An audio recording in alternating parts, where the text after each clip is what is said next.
พุทธานุภาพดำเนินรายการโดยพระธรรมกิติเมธีผู้ช่วยเจ้าวาดวัดราชาธิวาสวรวิหาร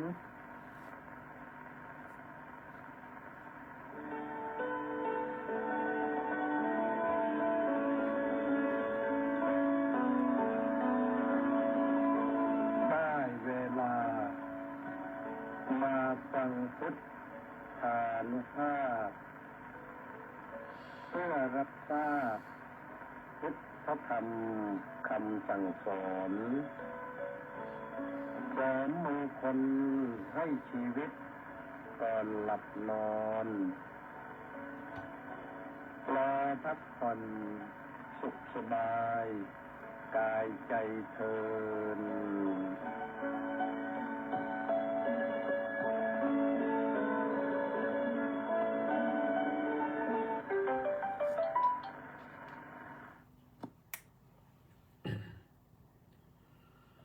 อะระหัง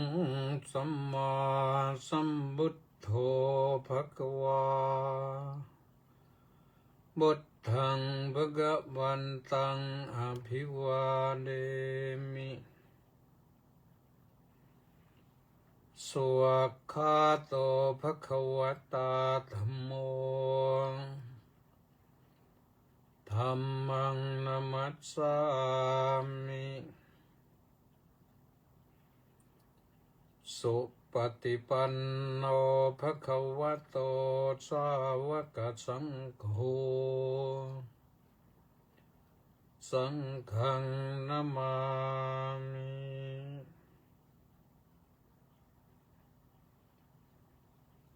ก็ได้นำท่านผู้ฟังเข้าเฝ้าพระพุทธเจ้า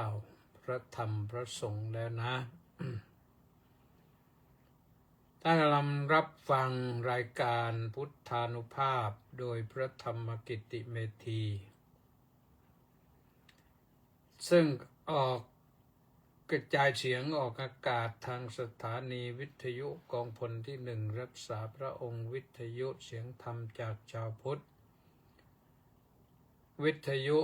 พระพุทธศาสนาและสังคมทุกคลื่นพร้อมด้วย Facebook ไลฟ์ที่กิติเมธีK ตัวใหญ่ ITTIMETEE ซึ่งวันนี้ก็มาพบกันที่วันจันทร์ที่10มีนาคมพระพุทธศักราช2568ขึ้น12ค่ำเดือน4ก็ใกล้วันพระเข้ามาแล้วนะวันพระก็ขึ้น15ค่ำกลางเดือนนี้ต้องขึ้น15ค่ำแน่นอนแต่แรมเนี่ยอาจจะ14บ้าง15บ้างทั้งนี้ก็แล้วแต่ว่าเดือนนั้นเป็นเดือนคู่หรือเดือนขี้ถ้าเดือนขี้ก็แรมก็จะเป็นคู่คือแรม14ถ้าเดือนคู่ก็จะแรมเป็นขี้คือ15คำว่าขี้คู่นี่ก็นับที่เดือ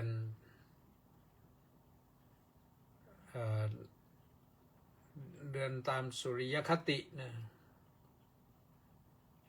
แล้วก็ต้องนับดูทางจันทรคติโดยเป็นหลักท่านสาธุชนทั้งหลาย วันนี้ก็ต้องขออนุโมทนากับวิรุณคีรีรัตน์ร่วมกองบุญหนุนกองธรรมมา500 บาทอนุโมทนาสา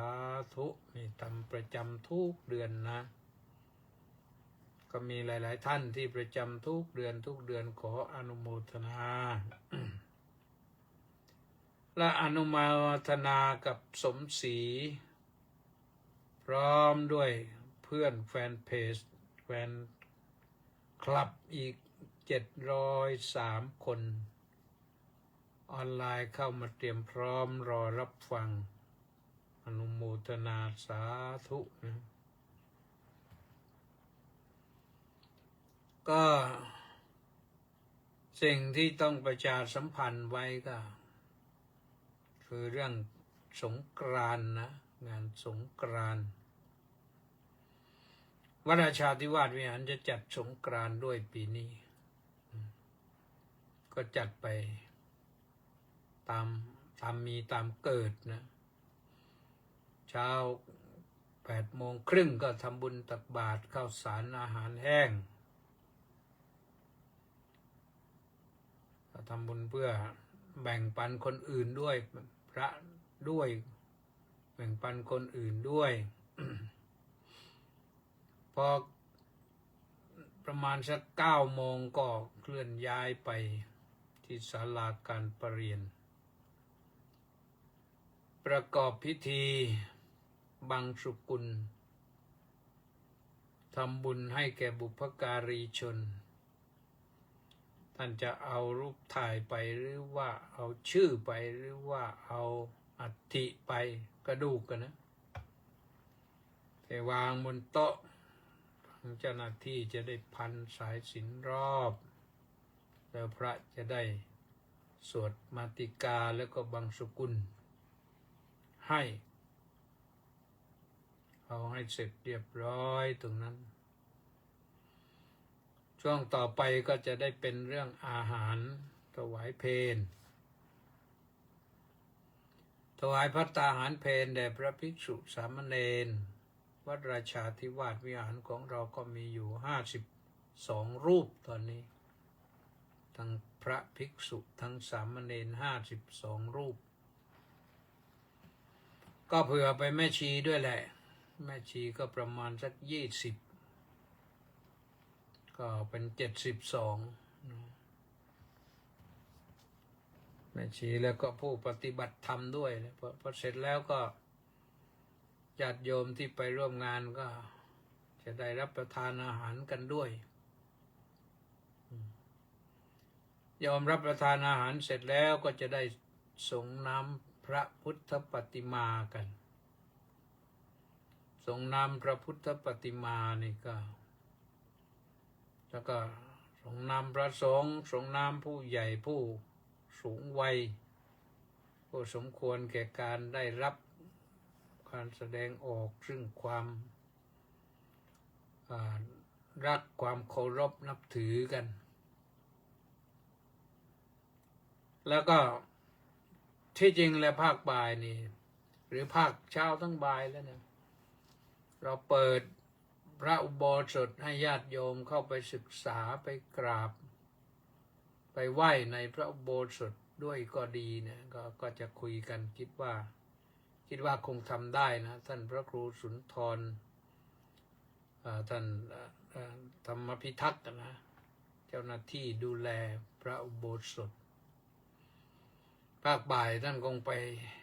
ช่วยอำนวยความสะดวกได้ท่านอธิบายได้ด้วยว่าสิ่งต่างๆที่อยู่ในพระอุโบสถคืออะไรปัจจุบันนิยมก็ไปศึกษากันตลอดแหละนะวันละมากบ้างน้อยบ้างเราก็ไม่ได้โปรโมทไม่ได้ประชาสัมพันธ์แต่ว่าญาติโยมก็ไปกันอยู่เพราะฉะนั้นวันสงกรานต์นี่ไปแล้วก็หากำไรให้เต็มที่อยู่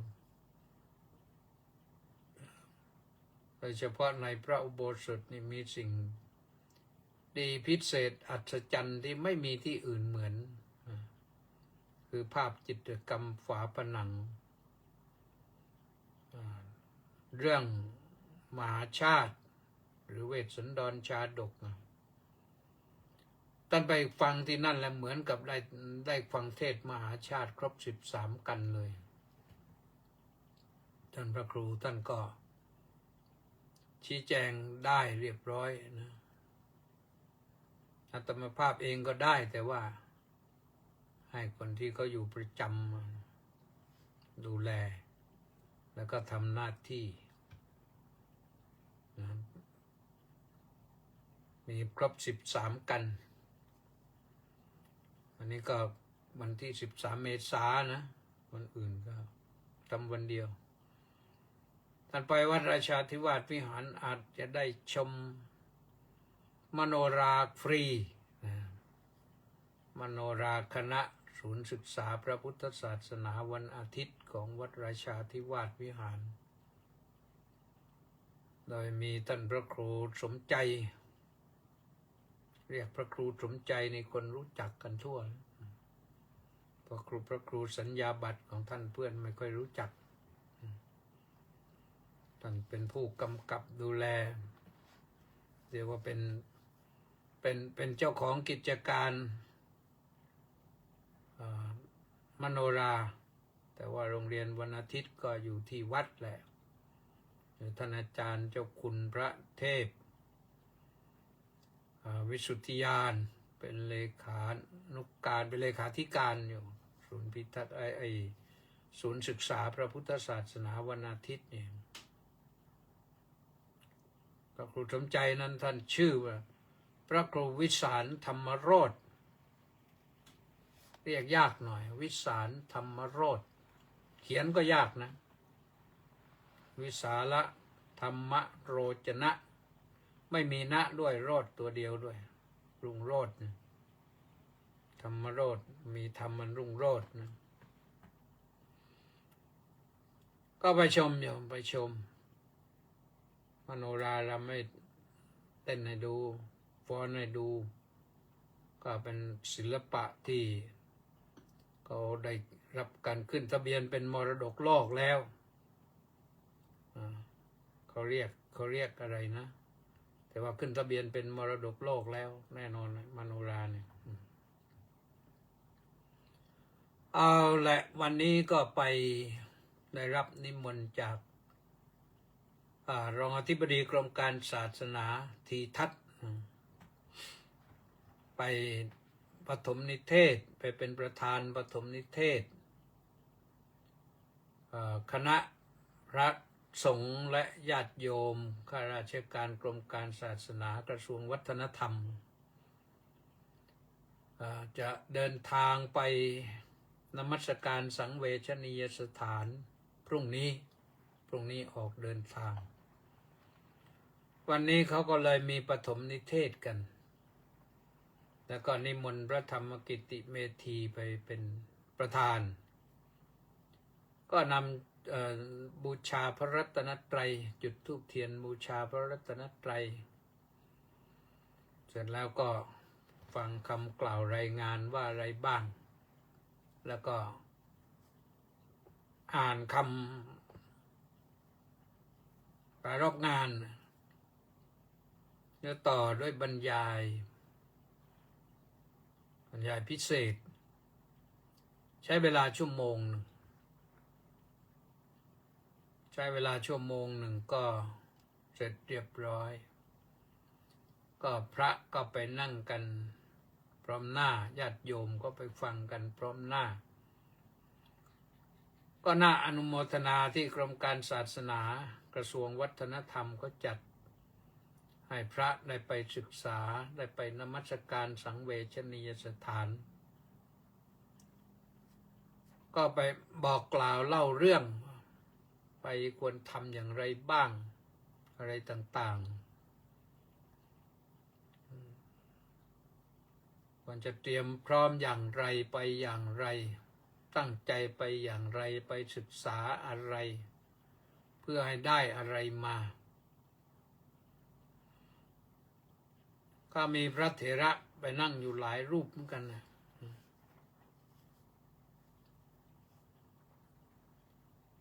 อันนี้ก็เป็นเรื่องที่ชุดที่หนึ่งนะยังมีชุดที่สองก็อีกตอนนี้ชุดที่หนึ่งชุดที่สองนี่ไปน่าจะถึงคราวร้อนหน่อยไม่รู้ไปช่วงไหนชุดที่หนึ่งนี่ไปเดือนนี้ก็ยังไม่ร้อนมีนากลางมีนาเนี่ยเริ่มร้อนแล้วนะแต่พอไปได้ก็เลยมีนาแล้วก็ร้อนนะอินเดียร้อนมันร้อนกว่าเรานะก็ร้อนถึง45 องศา50 องศานะอินเดียนั้นมีมรณันตังหิชีวิตังคือทุกอย่างทุกฤดูกาลต้องมีความตายเป็นที่สุดฤดูร้อนก็มรณันตังหิชีวิตังคือร้อนจนคนตายสัตว์ตายเป็นที่สุด แล้วความร้อนก็จะค่อยลดลงพอถึงฤดูหนาวอ้าวก็หนาวมีความตายเป็นที่สุดเหมือนกันหนาวคนตายอากาศติดลบในบางที่นะแต่ในเขตสังเวชนียสถานนี่ไม่ถึงนั่นนะแต่ไปช่วงนี้นี่ถือว่าอากาศพอดีถ้าไปอินเดียให้สวยมากๆนี่จะอยู่ช่วงมกรานะมกราต้นไปถึงปลายมกรานะหรือมาถึงกลางเดือนกุมภาก็ได้มันจะมีหมอกมีอะไรด้วยเรานั่งรถไปเช้านี่หมอกจะปิดทัศนอุจจาระเสียเยอะเลยทำให้เรามาตาสบายนะทัศนอุจจาระหรือทัศนะที่ไม่น่าดูนะมันมีอะไรที่เห็นแล้วไม่น่าดูนะไม่น่าเห็นนะ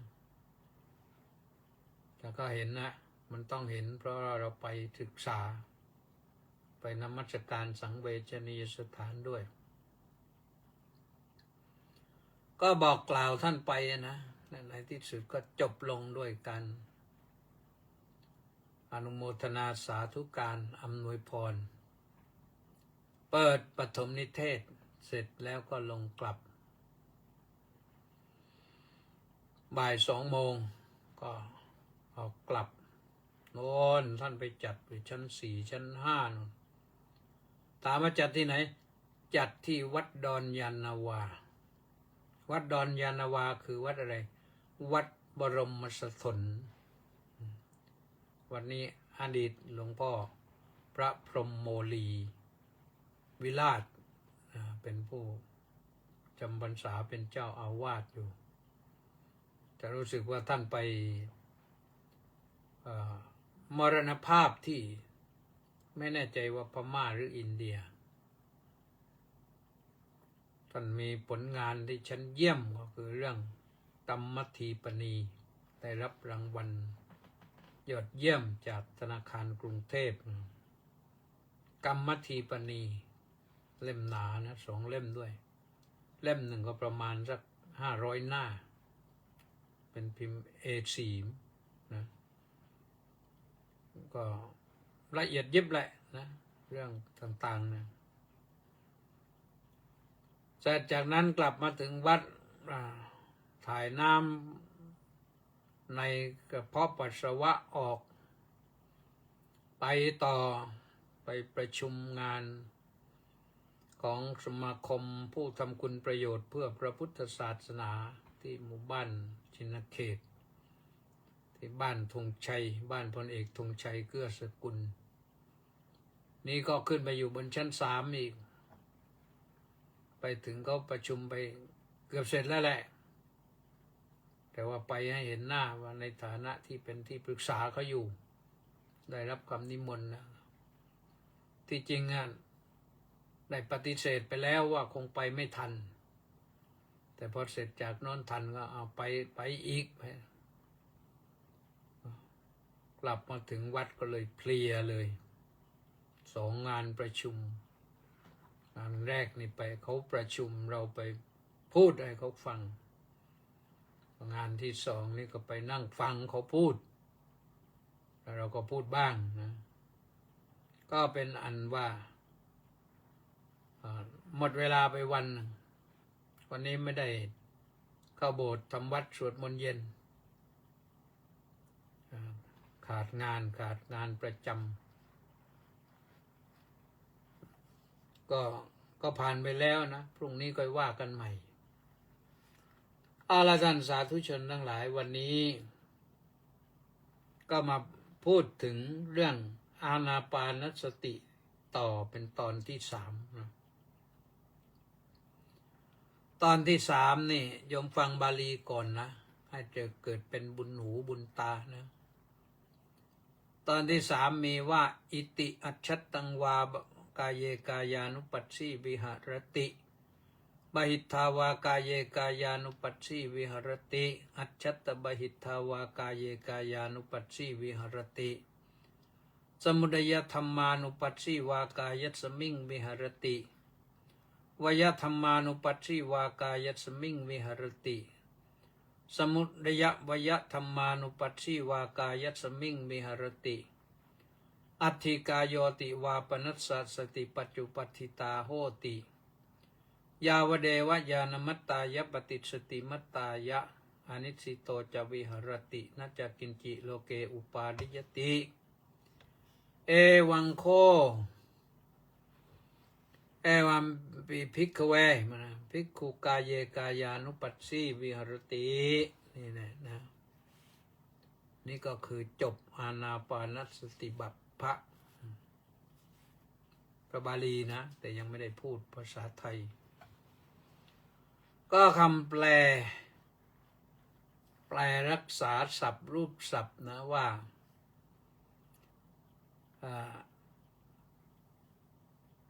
ดังนี้ภิกษุทั้งหลายเรื่องนี้ภิกษุย่อมพิจารณาเห็นกายในกายเป็นภายในบ้างย่อมพิจารณาเห็นกายในกายเป็นภายนอกบ้างย่อมพิจารณาเห็นกายในกายทั้งภายในทั้งภายนอกบ้างย่อมพิจารณาเห็นธรรมดาคือความเกิดขึ้นในกายบ้างย่อมพิจารณาเห็นธรรมดาคือความเสื่อมไปในกายบ้างย่อมพิจารณาเห็นธรรมดาคือทั้งความเกิดขึ้นทั้งความเสื่อมไปในกายบ้างก็หรือว่าสติว่ากายมีอยู่เข้าไปตั้งอยู่เฉพาะหน้าแก่เธอหมายถึงผู้พิจารณาอยู่นั้นนะแต่เพียงสักว่าเป็นที่รู้แต่เพียงสักว่าเป็นที่อาศัยระลึกเธอย่อมไม่ติดอยู่ด้วยย่อมไม่ยึดถืออะไรในโลกด้วยแล้วก็ดูก่อนภิกษุทั้งหลายภิกษุย่อมพิจารณาเห็นกายในกายเนืองอยู่อย่างนี้แลนี่คือเรื่องของพิจารณาเห็นกายในกายพอจะเข้าใจไหมโยมแปลอย่างอื่นก็ไม่ได้นะต้องแปลอย่างนี้แต่แปลอย่างนี้เพื่อรักษาศัพท์เพื่อให้เห็นภาพแล้วมาขยายความพระอรรถกถาจารย์ท่านจึงขยายความให้มีบางท่านบางคนบอกโอ้ยพระอรรถกถาจารย์อย่าไปเชื่อไม่เชื่อแล้วเราจะเข้าใจได้ยังไงถ้าท่านไม่ไขความให้เนี่ยเป็นความกรุณาของท่านพระอรรถกถาจารย์พระฎีกาจารย์ตลอดมาถึงเนี่ยที่พิจารณากันในท่านพระอนุรุทธาจารย์เนี่ยที่รจนาคัมภีร์ฎีกาอภิธรรมเนี่ยอภิธรรมมัตถสังคหวิภาวินีฎีกาเนี่ยท่านก็ช่วยให้เราเข้าใจไปเรื่อยๆแล้วก็ภาษาที่ท่านใช้อยู่ในสมัยนั้นคนก็รู้กันแต่พอล่วงเลยมา1,000 ปีนี่คนก็เริ่มรู้บ้างไม่รู้บ้างแล้วพอเริ่มมาถึง 2,000 ปีนี่มันจะใครจะไปรู้ว่าทีนี้นี่พระพุทธศาสนามาถึงนี้ก็2,568 ปีแล้วนะตั้งแต่พระพุทธเจ้านิพพานนะแต่พระพุทธเจ้าตรัสไว้ก่อนนั้นอีกเพราะฉะนั้นจะเป็น2,700 ปีไปแล้วมั้ง ที่พระพุทธเจ้าตรัสมหาสติปัฏฐานนี่ไกลนะไม่ใช่ใกล้นี้กายมันกล่าวแล้วข้างต้นว่ากายในที่นี้คือกองลมที่เราหายใจเข้าไปแล้วก็หายใจออกมามันเข้าไปถ้าเรานั่งพอมีสติดีมีสมาธิดีนี่เราจะกำหนดรู้ได้เลยว่าลมผ่านตรงไหนไปบ้างตั้งแต่นอนแหละตั้งแต่ผ่านริมฝีปากเบื้องบนนะแล้วก็ไปกระทบที่ปากทางเข้าคือจมูกที่เราหายใจเนี่ยแล้วก็เข้าไปกระทบโพรงจมูกแล้วมันก็จะเข้าเป็นคลื่นไปเรื่อยๆเป็นคลื่นเป็นก้อนไปก้อนลมจนกระทั่งว่าไปถึงปอดไปฟอกลมที่ปอดแล้วปอดก็กระจายลมไปถึงอวัยวะส่วนต่างๆอีกไม่ใช่ว่าเข้าไปถึงปอดแล้วลมก็จะกลับออกมาเลยนิดเดียวมันมีข้างค้างนะเราระบายออกไปเนี่ยบางทีลมมันก็ออกจากร่างกายเราไปพร้อมกับน้ำพร้อมกับไฟเวลาเราทำอะไรเหงื่อไหลเนี่ยรูขุมขนมันเป็นที่ระบายลมที่ไม่ต้องการใช้แล้วเป็นที่ระบายน้ำที่ไม่ต้องการใช้แล้วก็คือน้ำเหงื่อแล้วก็ลมที่ไม่ต้องการใช้แล้วเราใช้ลมฟอกส่วนต่างๆภายในหมดแล้วลมนั้นก็ถือว่าเป็นส่วนเกินส่วนเกินหนึ่งก็ออกกลับมาทางจมูกนั่นแหละก็เราหายใจเข้าหายใจออกเนี่ยก็ออกมาทางนั้นพระพุทธเจ้าสอนให้รู้นะที่อาตมาเนี่ยเคยทดลองนะทดลองกำหนดนับลมหายใจเข้าหายใจออกเนี่ยหายใจเข้าหายใจออกนับหนึ่งหายใจเข้าหายใจออกนับสองปกติท่านจะให้นับไปถึง5รอบที่สองนับไปถึง6รอบที่สามนับไปถึง7รอบที่สี่นับไปถึง8รอบที่5นับไปถึง9รอบที่6ก็นับไปถึง10อันนั้นเป็นการนับลมหายใจเข้าหายใจออก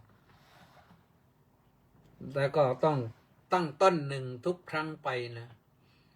เช่น1 2 3 4 5 1 2 3 4 5 6 1 2 3 4 5 6 7 1 2 3 4 5 6 7 8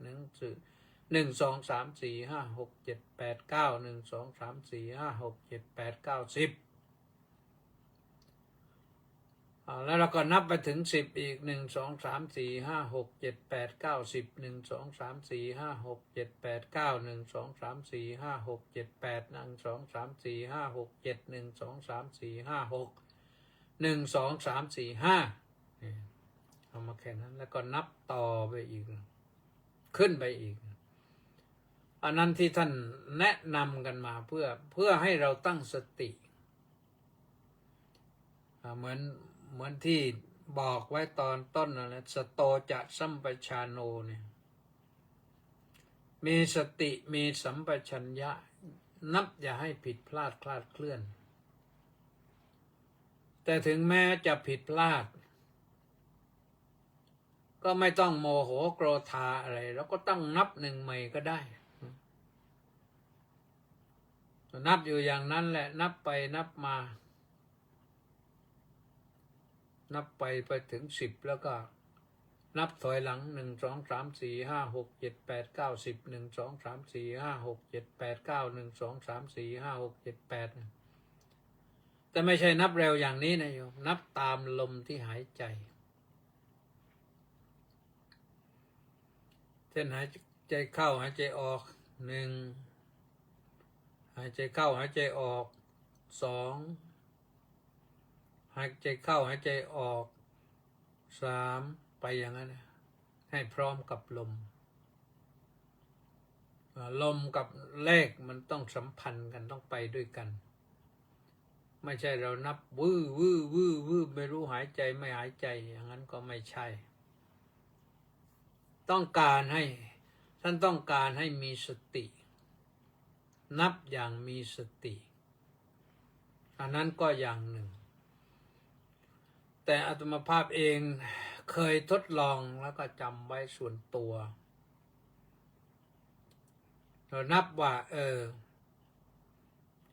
เราหายใจสัก1 นาทีเนี่ยจะหายใจได้กี่ครั้งโดยส่วนตัวแล้วก็ประมาณ13 ครั้งได้1 นาทีอาทิตย์แรกที่นับอย่างนี้เนี่ยก็ไปนั่งในงานชาปนกิจศพงานพระราชทานเพลิงศพนี่นะพอพิธีกรศาสนพิธีกรบอกว่าขอให้ทุกท่านยืนหรือนั่งแสดงความอาลัยให้แก่ผู้วายชนสัก1 นาทีอย่างนี้เราก็นั่งหรือท่านที่ยืนก็ยืนที่จริงการยืนเนี่ยมันไม่ใช่ธรรมเนียมพระไม่ใช่ธรรมเนียมศาสนาพุทธเรายืนแสดงความอาลัยเรานั่งให้สงบพระนั่งพระไม่ยืนก็ปรากฏว่าลองนับดูที่ศาสนพิธีกรเขาบอกนะมันไม่เคยได้1 นาทีเลยเพียงแค่สัก8 วินาทีก็ยังไม่เคยถึงประมาณ6 7อยู่ตรงเนี้ยนั่งพอเสร็จแล้วก็นั่งนึกโอ๊ยนาทีของศาสนพิธีกรนี่มันเร็วจังนะเราหายใจได้7 ครั้ง8 ครั้งหรือบางทีก็6 ครั้งมันไม่ได้13 ครั้งไม่ได้13 ครั้งก็หมายความว่าไม่ได้1 นาทีถ้าเราหายใจให้เร็วแล้วก็12 ครั้งหายใจ12 ครั้งก็ได้1 นาทีแต่อันนี้มันก็ขึ้นอยู่กับบุคคลด้วยนะว่าบุคคลผู้นั้นเป็นคนปอดใหญ่หรือปอดเล็กบางคนปอดเหลือซีกเดียวแล้วจะหายใจให้มันยาวๆอย่างนั้นก็คงไม่ได้นะอาจจะสั้นกว่าคนอื่นเขาแต่ก็เลยนั่งนึกว่าศาสนพิธีกรจะมาปอดเหลือข้างเดียวหรือเปล่าเนี่ย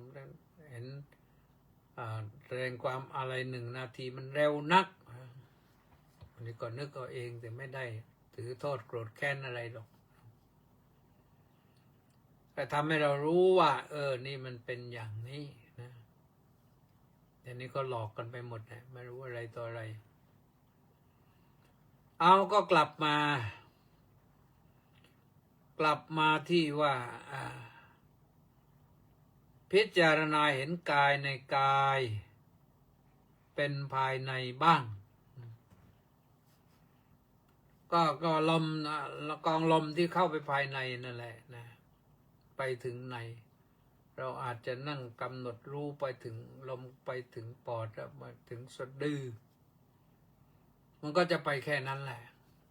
ไม่ไปไกลไปกว่านั้นที่จริงลำไส้มันก็ไปถึงทวารหนักนั่นแต่เราไม่ไปหรอกเราไม่คือไปไม่ใช่ไม่ไปแต่ว่าไปแบบกระจายต่อมาภายหลัง เหมือนมันไม่ได้ไปด้วยแรงลมหายใจตรงนั้นทีเดียวการทำงานภายในของร่างกายส่งกระแสลมไปถึงทั่วสารพางกายบางครั้งบางทีเราไม่ประสงค์จะให้ไปมันก็ไปอย่างส่งไปแรงมากเนี่ยกลายเป็นว่าสูบฉีดเลือดหัวใจสูบฉีดเลือดขึ้นหัวสูงมากกันมันกลายเป็นความดันโลหิตสูงถ้าลมไม่ผลักดันไปความดันลมก็ไอเลือดก็ไปไม่ได้นะโลหิตมันก็ขึ้นไปไม่ได้ถ้าเลือดลมไปติดขัดตรงไหนก็ทำให้ร่างกายเราพิกลพิการได้เช่นไปติดขัดที่มือติดขัดที่เท้ามันก็จะเจ็บจะปวดถ้าเลือดลมคล่องดีเราก็สบายใจดีนะ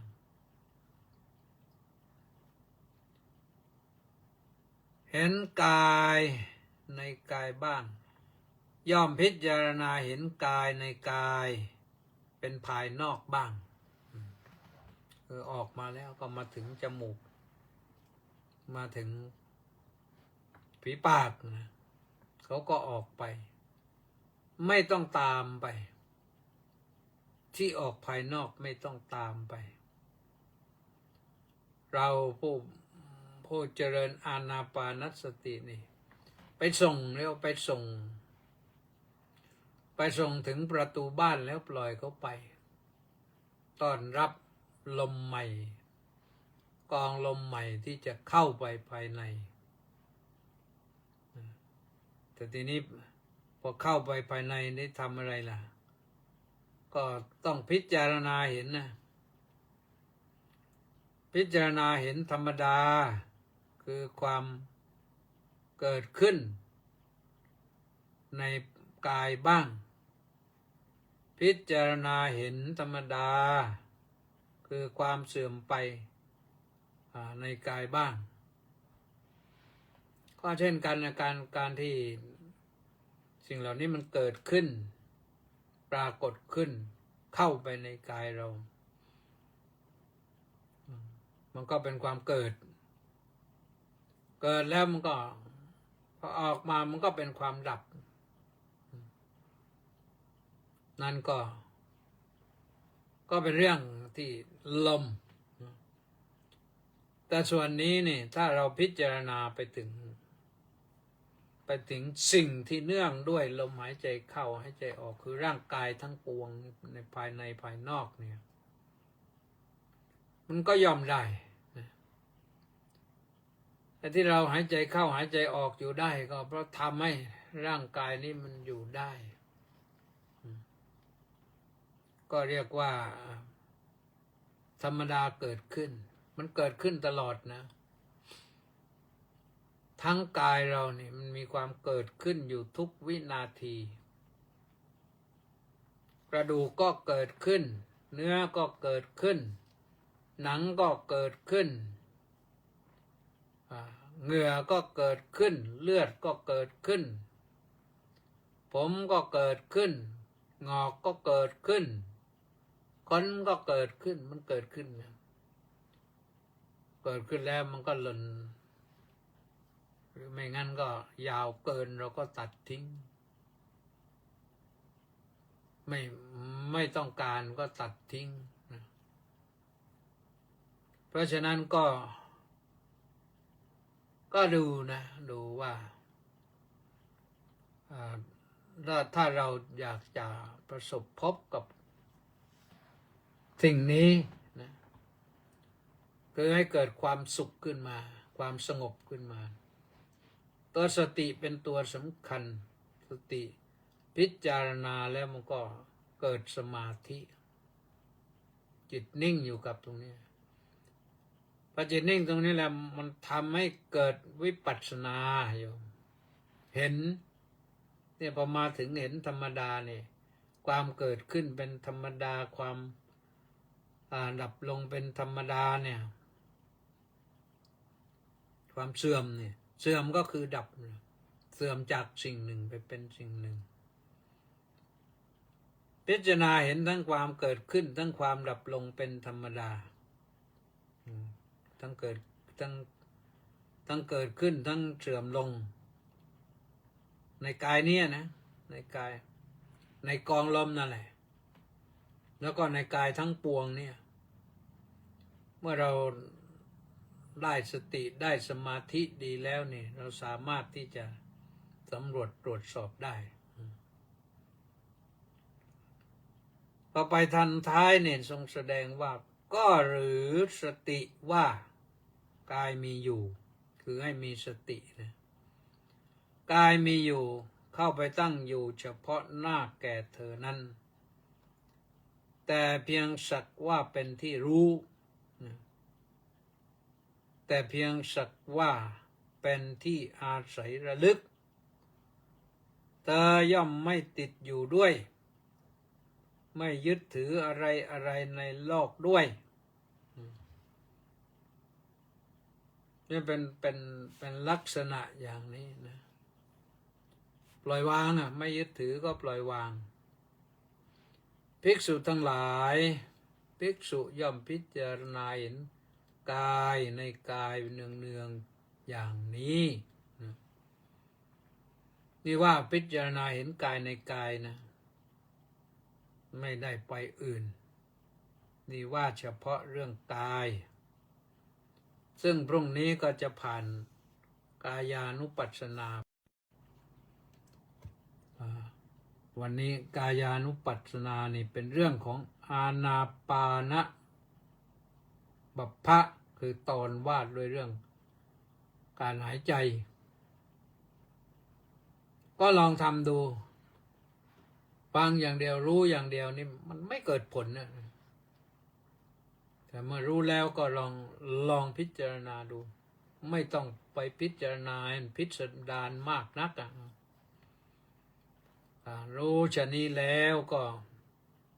ลองทำดูในขณะที่ฟังไปนี่ก็สามารถที่จะทำได้นะโยมจะนอนหรือจะนั่งอยู่หรือจะเดินevening walk อยู่มีวิทยุมีแต่เมื่อก่อนเป็นซาวเบานะวิทยุมีหูฟังใส่เข้าก็ได้ยินได้นะแล้วก็พิจารณาหรือไม่ได้ยินก็ได้เพราะว่าเรารู้แล้วเราก็ต้องทำและกำหนดรู้ลมหายใจอย่างนี้หายใจเข้าหายใจออกว่าอย่างไรทำได้อย่างไรก็ลองดูนะสำคัญก็คือเอาสติมาอยู่กับเนื้อกับตัวอย่าให้สติมันหนีไปให้สติอยู่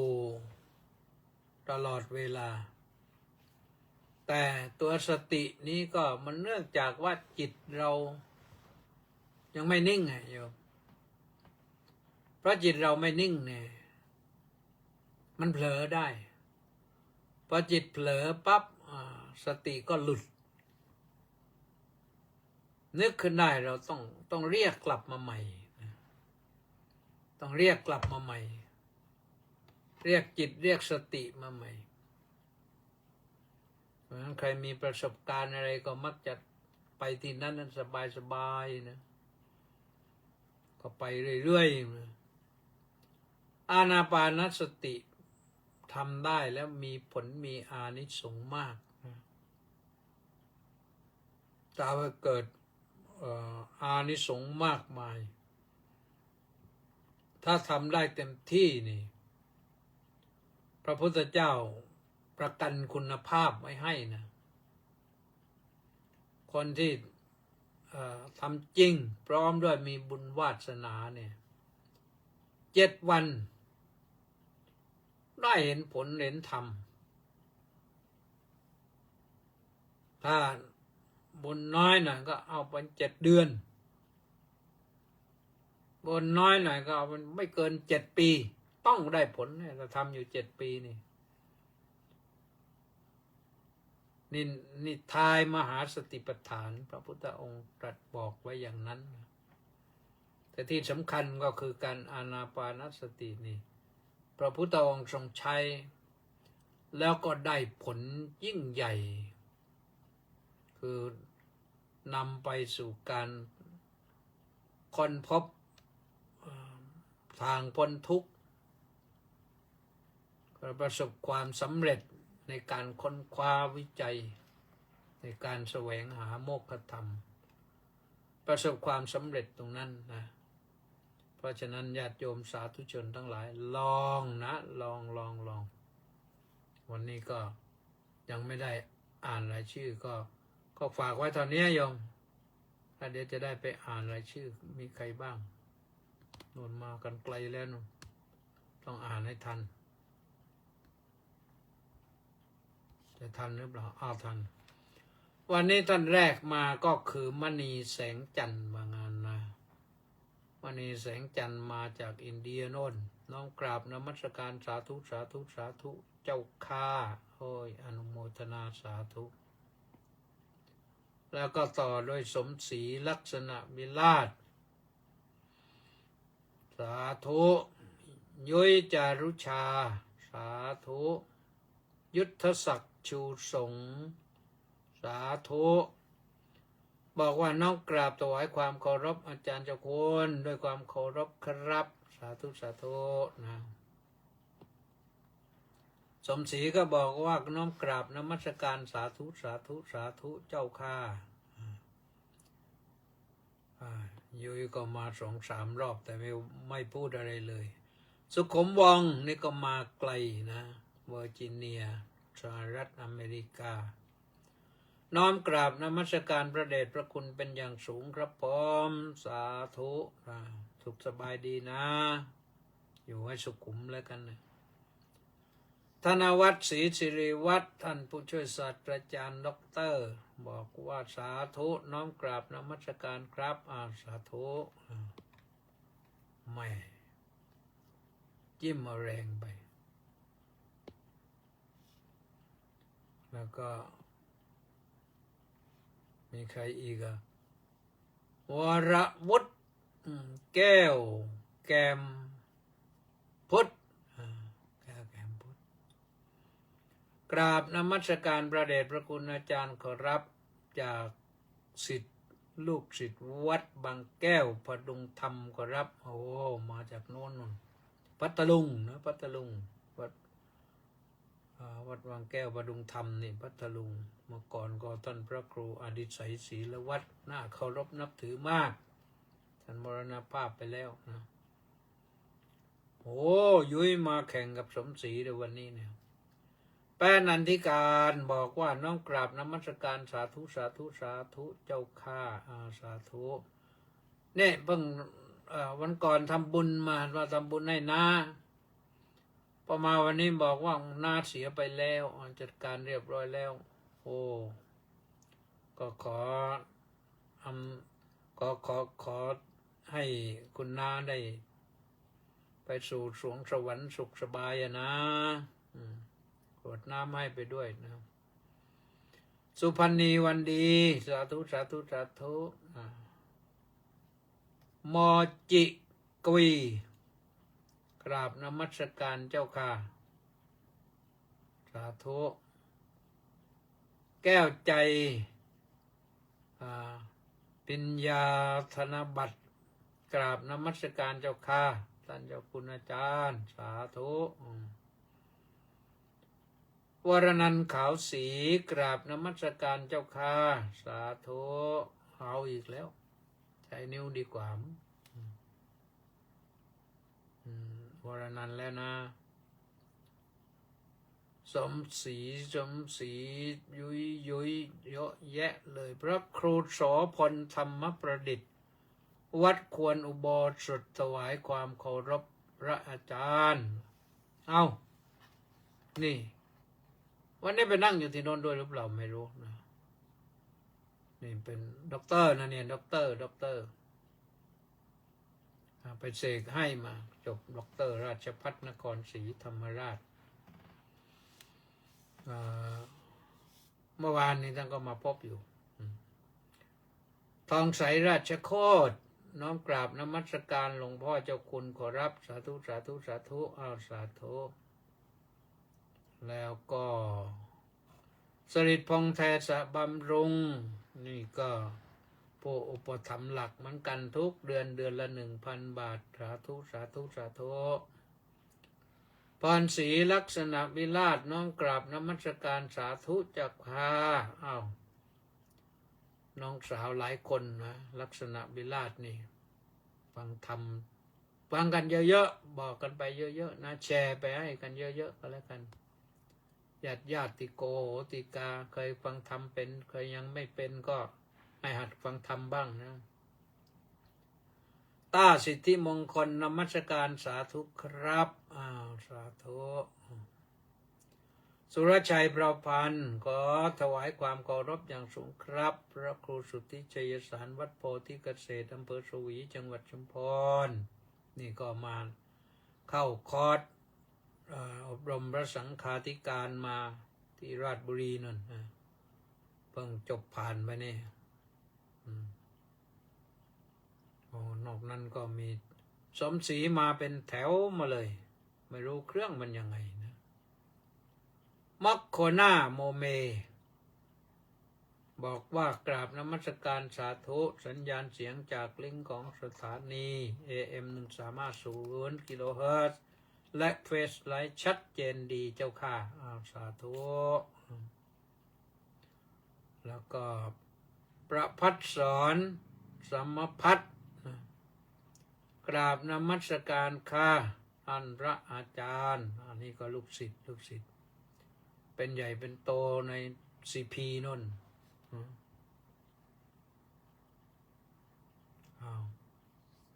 ไหนแล้วพอประพัฒสอนแล้วตะกี้นะมักโกน่ายังบอกว่ายอมยุ้ยแจ้งว่าที่เครื่องของโยมเขาไม่มีเด้งขึ้นหลายโพสต์นะเจ้าค่ะหรือว่าเกิดจากเครื่องของพระเดชพระคุณพวกนี้มันมาเริ่มกันหลายคนนะเนี่ยก็สงสัยอยู่เหมือนกันนะวรวุฒิกอบแก้วแก้มพุทธเมื่อตะกี้นี่เป็นภาษาอังกฤษตอนนี้ภาษาไทยนะปีนี้ถ้าท่านอาจารย์พระครูอดิศัยศิลวัฒน์ยังอยู่ท่านจะมีอายุครบ100 ปีพรรษาที่80ครับทางวัดว่าจะจัดงานรำลึกถึงท่านอยู่ครับอย่าว่าจะเลยทำเลยนะครบ100 ปีครูบาอาจารย์ก็เจริญพระพุทธมนต์นะเจริญพระพุทธมนต์ครบ100 ปีนี่ไม่ใช่ไปสวดพระพุทธมนต์นะเมื่อวานนี่ก็ไปเจริญพระพุทธมนต์ครบ108 ปีสมเด็จพระญาณวโรดมประยูนสันตังกุโรอดีตเจ้าอาวาสวัดเทพศิรินทราวาสแต่เขาไปจัดที่วัดพระศรีมหาธาตุเนื่องจากว่าโรงเรียนพระสังฆาธิการไปตั้งอยู่ที่นั่นนะก็เอาแล้วหมดเวลาพอดีนะในที่สุดนี้ขอความสุขความสวัสดีความเจริญในธรรมของพระสัมมาสัมพุทธเจ้าจงมีแด่ทุกท่านพบกันใหม่วันพรุ่งนี้สวัสดี